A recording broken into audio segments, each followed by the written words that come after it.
Hi, this is Lindsay, one of the co-hosts of Beauties and Headcanons. Thanks for listening to the following broadcast on Public House Media. This is Julianne Condia, host of Rewritten, here on Public House Media. Thank you so much for listening to the following broadcast on Public House Media.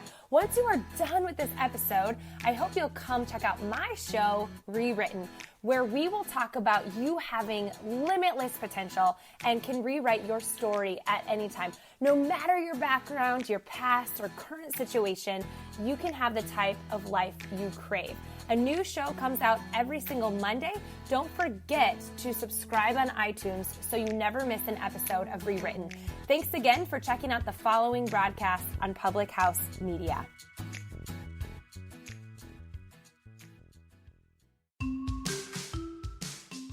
Welcome to the C. Jane Sell podcast, a relatable sales podcast for your weekly dose of sanity. I'm your host, Chelsea Dupre. and I'm your host, Lee Nevis.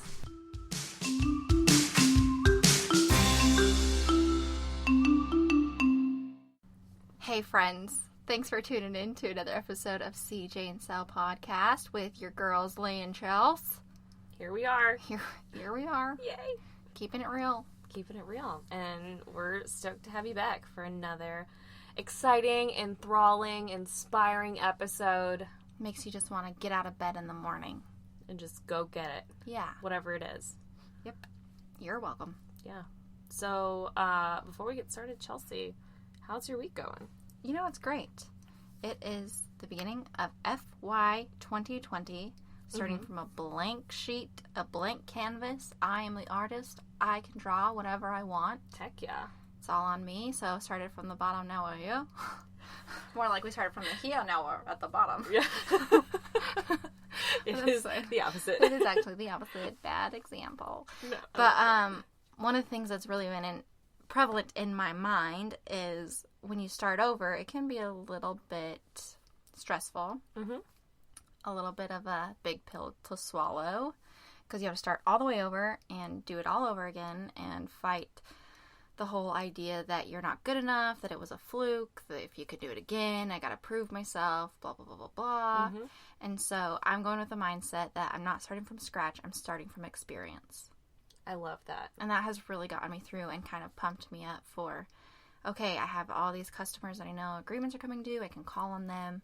Rebuilding, restructuring, refocusing, all that. That's such a good mindset to have. And it's true because you have now 3 years under your belt. Mm-hmm. And now you can go into this with like a fresh start and like just like a fresh canvas. You can do whatever you want. Mm-hmm. It's like the sales world is your oyster. The sales world, yes. So yeah. Good for you. Love it. That's incredible. Tell me about yours and why you might sound a little sultry today. I sound extra sultry today because I went to a bachelorette party this past weekend in Austin, Texas. And it was for my sister-in-law, and it was so much fun, so amazing. But y'all, your girl is not the woman she used to be. And So I went with, it was like a bunch of just like 24, 25-year-old girls who, you know, maybe they just graduated from college a couple years ago or just got out of grad school, and they know how to party and they know how to throw down, and I do not anymore. And it was rough, and I just felt like I just was like, the whole weekend was them just being like, Lee, like, you're so much fun, like, you're so, like, you can really hang with us, you're so cool. And on the outside, I was like, oh, yeah, thank you. But on the inside, I was like, please, I just want to go home and take a nap.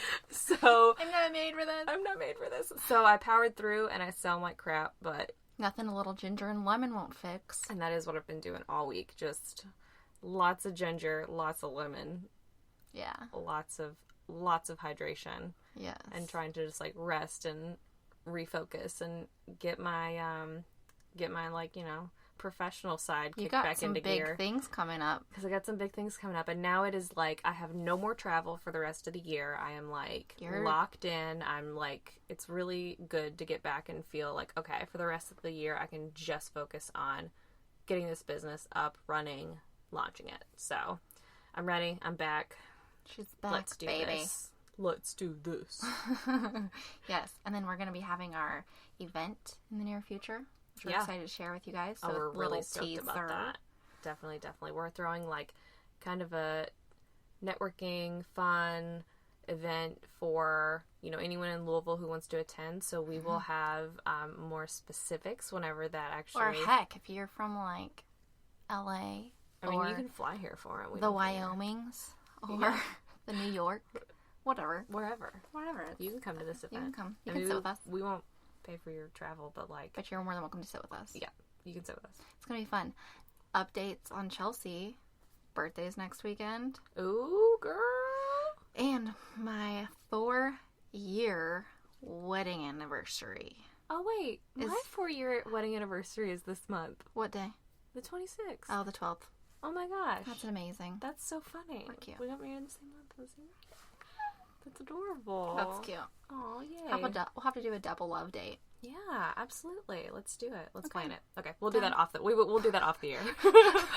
It'll be fine. Fine, we'll send you an Outlook invite. Yeah, it's fine. But speaking of exciting Yes. and inspiring things, Yes. Oh my gosh, y'all. guest today. So great. So there's a training program at Unifirst, and it's called ABS that I went to, and it's for advanced selling, blah, blah, blah, and it's amazing, and you get a lot out of it, and you're really lucky if you get to go. And so we had our sales trainer, Will MacDonald, who is incredible, and he has so much experience and so much knowledge and such a great background that when he said he would be a guest on our show, I was just over the moon. Like, so great. He has so many things, and I mean, we got to have 30 minutes of his time, which I'm so happy that we were able to even get that much of his time. Incredible. There's just so much knowledge that he has. So if you're a sales rep at Unifirst, like, make sure you listen to what Will's saying, because he is an infinite just amount of knowledge. I was about to say, just like a vast, Thank you. vast hole. That's all I can think about. He's a vast hole of knowledge. Is that what I should say? A vast hole of knowledge. No, He just has a lot of knowledge. a vast, what's another Body. container? A body. He's a vast body of knowledge. He just knows so much, and He does. he just gets it across so well, and is so motivational. So I'm really excited for you to listen to this, especially if you're listening towards the end of the week, whenever you're listening, really. But just to give it your last oomph. You've got more in the tank. There's more in there than you even realize. So Yeah. keep on keeping on, ladies and this. gents. You got this. And especially after this interview, you will feel so reinvigorated. I felt like I wanted to just like literally hang up the phone and just like start working immediately after we interviewed him. So Yeah, he's great. yeah, so we're really, really stoked to share this with you. Yes. And yeah, if you have any feedback, please let us know. But I guess without further ado, we will get right to the interview Yeah. with the one and only Will MacDonald.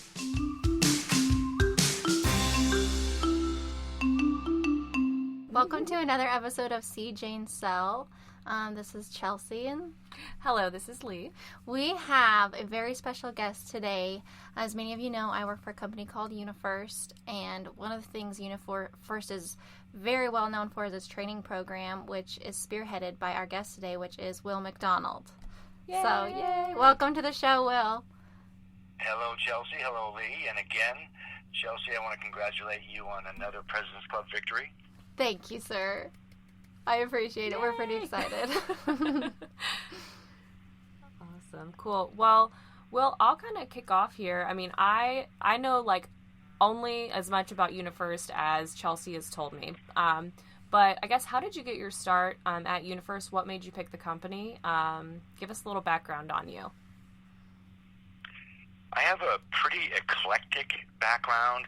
As a very young man, I went into the United States Navy, where I was a radio and television broadcast journalist.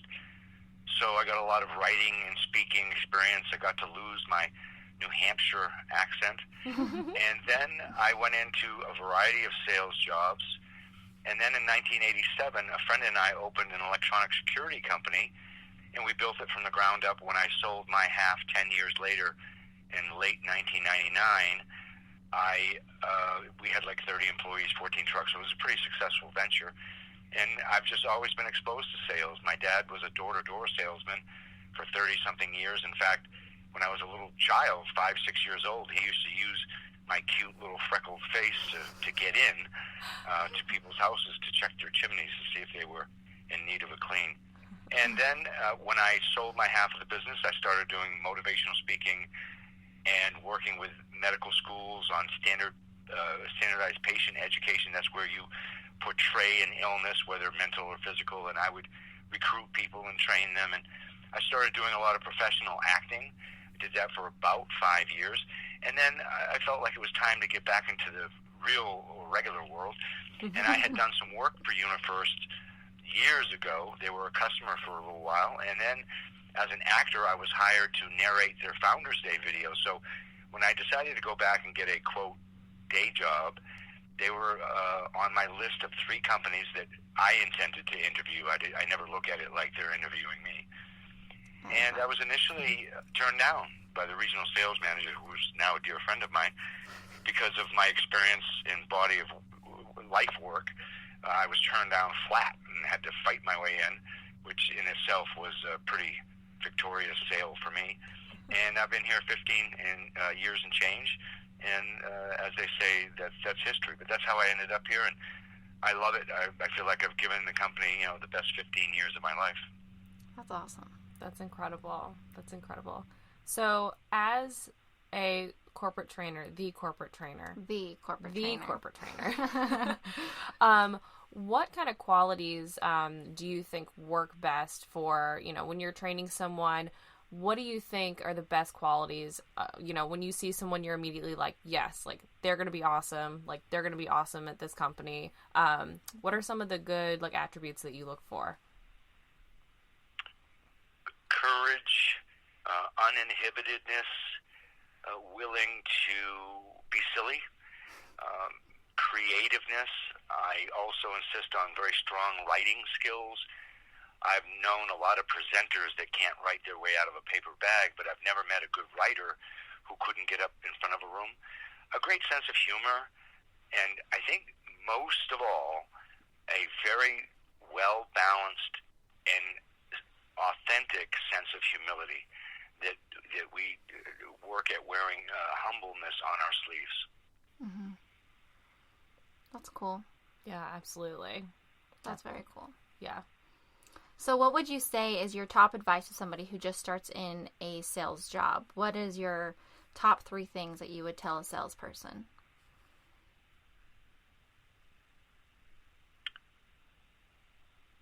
Embed yourself in your territory. Really become an expert on what opportunities are there that are known, and always looking to discover those that are yet to be discovered.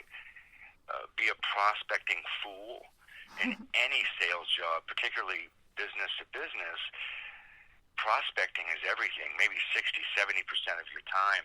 I think the number one reason for a salesperson to quit when they're not ahead is because they've emptied their funnel, or there's just not enough working in their funnel. We always, when I was in business from 87 to 2000, when I sold my half of the company, always had 3 times the amount of proposals, active live proposals out to companies than the business we needed, because we knew that we would always solidly close a third of that. So when you take that to any other business-to-business sales gig, you really, every year, you have to discover and work and propose. In our industry, that means give pricing to very carefully. 3 times more business than you actually need to meet quota, bonus, President's Club, whatever that is. Nice. So I have kind of a very specific question, only because you and I have a little bit in common, as I lived in LA for 5 years and was also an actor before. Very cool. You are my people. I am yes, your people. yes. She was on an episode of The Middle. Have you ever watched The Middle on ABC? It's not running anymore, but they had a few minutes here and there. Yeah, she was a guest. Oh, you were one of the actors on that show. Yes, that was like my biggest role that I landed. So still getting the residuals from it. Oh, wow, yeah. I did a union commercial once, and got a lot of mailbox money as well. That's amazing. I really should have gone to New York or L.A., but my youngest was like 5 years old, and I had just gotten divorced. I just couldn't imagine. So in the Boston, Mass to Portland, Maine markets, I worked quite a bit, but I didn't really make any kind of living. Yeah. Oh, absolutely. So this is my question, is what do you think from the acting world, how much do you take from that and work into sales? Because I saw a lot of crossover in the two worlds. So what kind of, as an actor, prepared you for a sales role? I'm so glad that you asked that, because it's something that's near and dear to my heart, that I try so hard in every opportunity that I can to try to get this across to salespeople and sales managers and even our location or general managers. And that is that leading, selling, and acting are all the same. They are exactly the same. And when you figure out that life is really about telling a story and moving a story forward, you can become a dynamic salesperson. There's two schools of thought. Somebody might say that the best actor in the room is the best liar in the room. I'm not in that camp at all. I'm in the camp that the best actor in the room is the best storyteller. And in sales, there's a story. The prospect has a story. If they're a viable prospect, it's a story of pain and anguish and hurt and dysfunction. And then we extract or draw that story out of our prospects, and then we reassemble it like a movie or a script, and we replay it to the prospect to help them see their own pain, because it's just in bits and pieces and flashes, and they're very busy.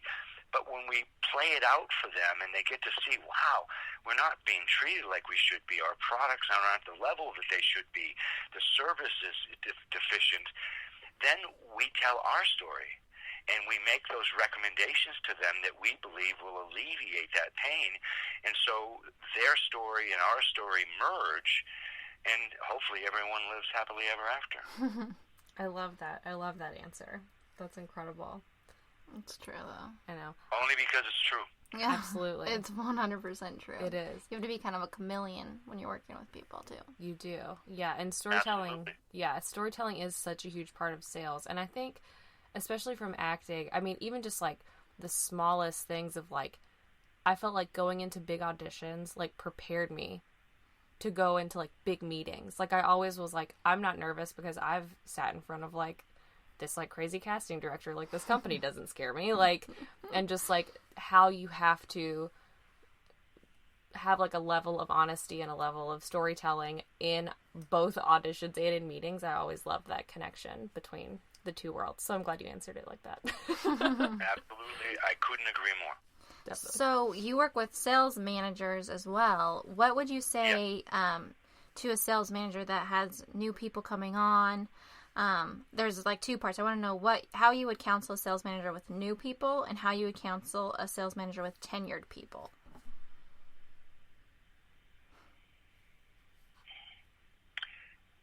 Again, number one, I think the thing that gets people inspired to follow somebody, and sometimes it's about doing what they say, other times it's about trying to match up to the ethos of what selling is for the sales manager to be humble and to not lord their position over a new rep, and then help them find their greatness. No matter how long they're going to be here, no matter what kind of contributor they're going to be, if you are hell-bent on helping find, particularly maybe a younger person, find their inner greatness and their why, what's the fire in their belly, what will get them out of bed, what will get them out of the fetal position after the 10th disastrous cold call, what will get them to be willing to stop the car again and open the door, or pick up the phone and dial that next scary number, is by finding your own greatness, which builds tremendous confidence quickly. It doesn't have to be a 20-year evolution. And in addition to the confidence, having the passion of why. It's the why that makes us do what we need to do. In fact, when it comes to goal setting, if you have a must-have, you'll take care of the must-dos. And the must-dos are very painful, and we can't do them just for ourselves. When you set a goal, it needs to be associated with your family, your wife, your husband, your church, something, because we'll always quit on ourselves, but we'll never quit on the people that we love. We talk about finding your how a lot. I would say that kind of ties in. You got to find your how and your why. Yes. Yep. Well, Nietzsche, the famous philosopher, once said, anyone who can figure out their why will automatically be able to take care of the how. I love it. I paraphrased, obviously. So you said counseling, a tenured rep. Yeah. Well, first of all, a tenured rep that's successful, a lot of respect, maybe do some of the legwork, offer some sales support, give them plenty of legitimate and sincere acknowledgement, and don't just blow smoke at them. Appreciate what they do, hopefully remembering how hard it is and what a challenge and how draining and demoralizing it can sometimes be for this moment or that day or whatever. If you're coaching or being a sales manager to a tenured rep that has a success history but isn't currently in a slump, then I would always say, they've probably lost some of their self-confidence and some of their self-belief. You need to be the bank that loans it back to them so that they have confidence, operating capital, so that they can find their way out of the hole. And as is the case sometimes, it may be time for them to move on. They may have lost their interest. They may have lost their passion for the work. Maybe they need to move in a direction outside of sales or a different industry or product line. You have to be really empathetic. A lot of emotional intelligence so that you know where they're coming from and help them find out what they need to do. Okay. What would you say to maybe someone who's feeling burnt out? Like, that's one of the things we talk about with sales a lot is people get burnt out. So you're having a meeting with a sales rep and they're like, man, I'm just burnt out, but I still want to be in sales. I still love my job. I just am burnt out. What would be your advice for somebody feeling that way?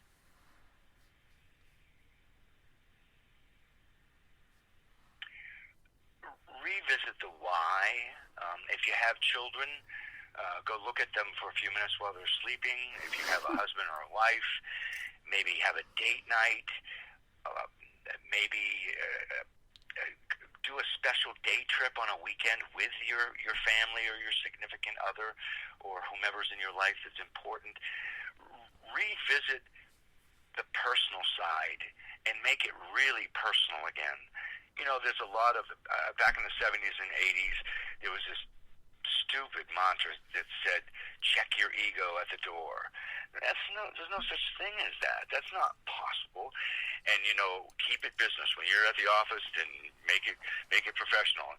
Everything is personal. There isn't anything in any of our lives that isn't personal.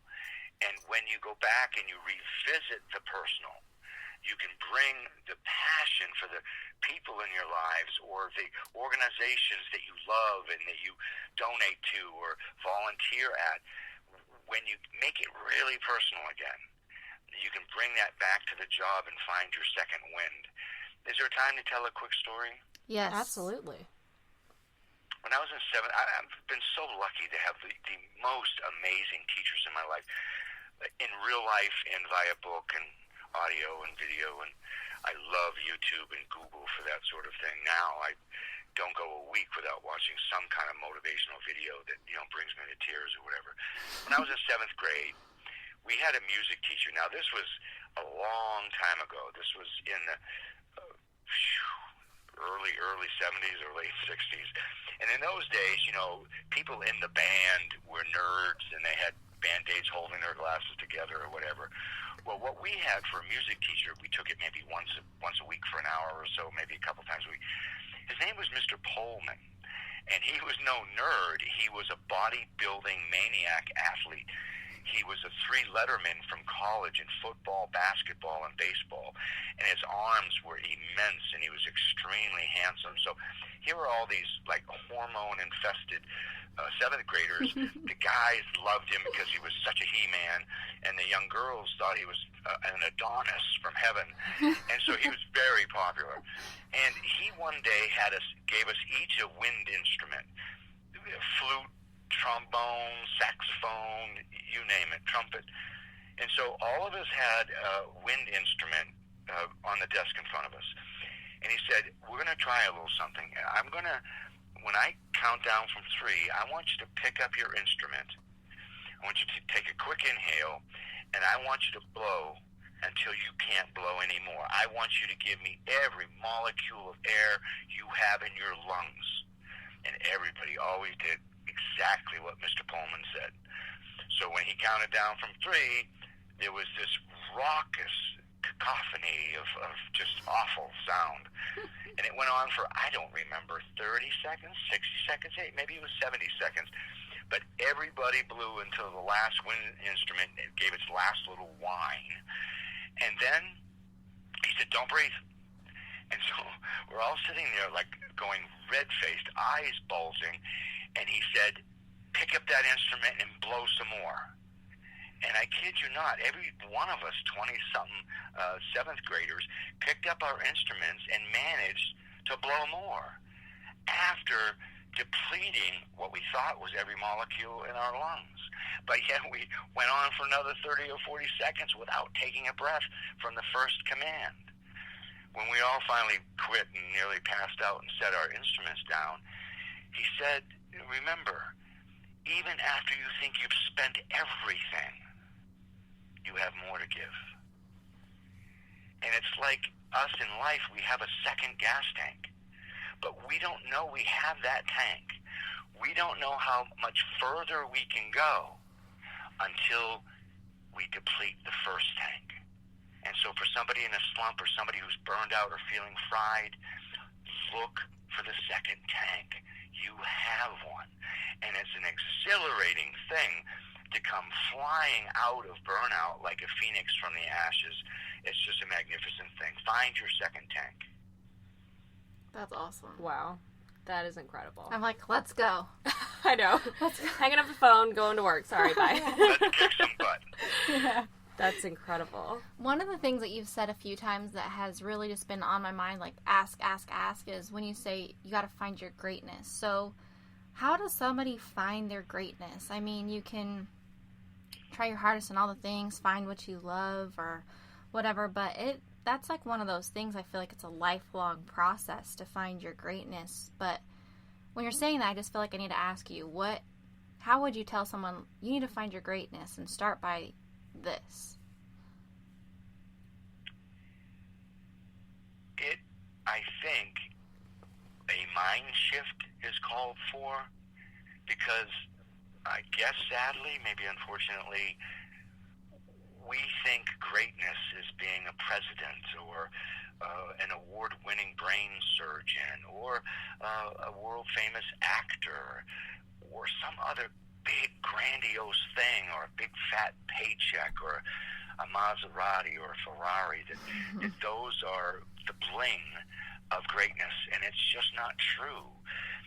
Your greatness is that seed inside you that makes you fantastic at something. No matter who you are, race, creed, background, preferences, everybody has that seed of greatness, and that's what makes us equal, is that we all have that seed of greatness. And what we wrestle with in the meantime, and I didn't know until just like a year ago, as old as I am, that there's a name for it. I used to always teach people that there's something inside you that screams that you're a fake. You're an imposter. You don't deserve what you have. Any day now, God is going to send his holy accountant down to tell you the books are all wrong and you can't keep any of the stuff you have. Mm-hmm. And I found out a year ago there's a name for that. It's called the imposter factor or the imposter syndrome. And I remember doing a class here at corporate long before we had video conferencing, when we used to bring new reps up for a similar style of face-to-face training that we now do on video conferencing. Thank goodness for video conferencing. But anyway, and I would always have a couple of tenured reps or managers that would come up and help me wrangle and wrestle with the new reps in role play and that sort of thing. So one time, first time I ever got to meet him, a legend at the time, 11-time, yeah, it was at least 11-time President's Club winner, Ricky Prowse, also a great gospel singer. Just a legend. He worked out of the Maryland area. I don't think it was Washington, D.C. I think it was Maryland. Anyway, a legend. And there he is in my classroom helping me with the reps. And as I was talking to them about finding their greatness, I explained the Imposter Syndrome to them, even though at that time I didn't even know it had a name.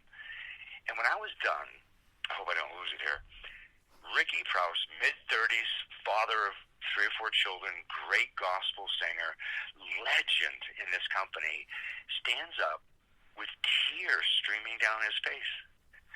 Tears in front of all these little young rookie reps. And he said, you know, I've been asked 1,000 times how I get to President's Club every year. How do I do it year after year after year after year? And I have this answer and that answer. I have a bag full of answers depending on how I'm feeling. But he said, now I understand. Now I have the real answers to how I get to President's Club every year, because I feel fake. And I know that every single year I had to prove to God, my wife, and this company that it wasn't an accident, that it wasn't a fluke, that it wasn't just some piece of luck. So every year I go to President's Club to prove that it's for real.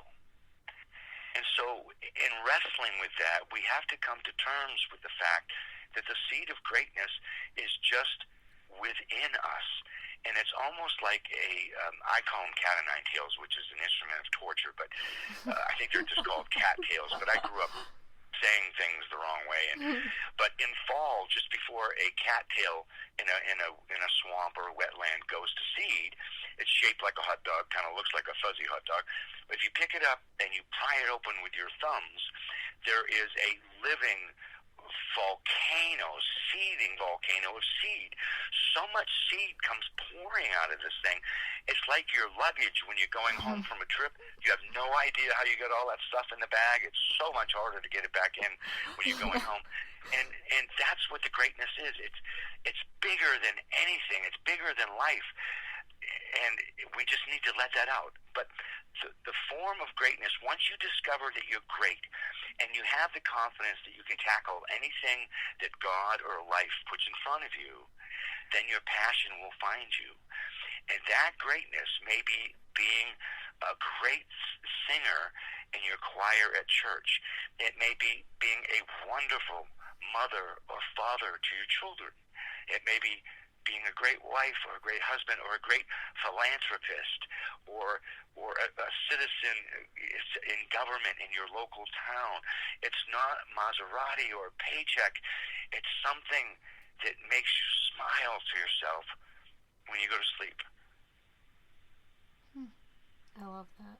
Well, that's like, when you were telling that just like struck such a chord to me, because the first year that I made President's Club, I was like, well, I've got to make it again so people don't think it's just like a one-hit wonder. And then the next year, it's like, well, I've got to make it again because, my husband used to work for this company, and his friends, like, they're watching the report. I can't just be like, okay, the second time's the lucky time, blah, blah, blah, blah, it fell in your lap. And so now, the third time, I'm like, okay, if I can make it a third time, that means I'm real. And now I'm like, well, geez, if I don't make it next time, people are just going to think that I just was reaping the benefits for whatever reason. But that imposter syndrome is so, so true. Sure is. It's very real. Well, near the end of any interview that we usually give, we always ask our guest, this is like the end of, do you ever do yoga? Have you ever taken a yoga class? Years ago, I took a class or two. Yes. Amazing. So at the end of a yoga class, usually like they give like a 2 to 5 minute period where you just do whatever pose you want and whatever feels good or whatever you didn't get a chance to do. So this is like that time that if you have, any other advice, any story, anything that's kind of on your chest that you like to, tell people, this is your time. We give you a little open mic at the end of every interview. Be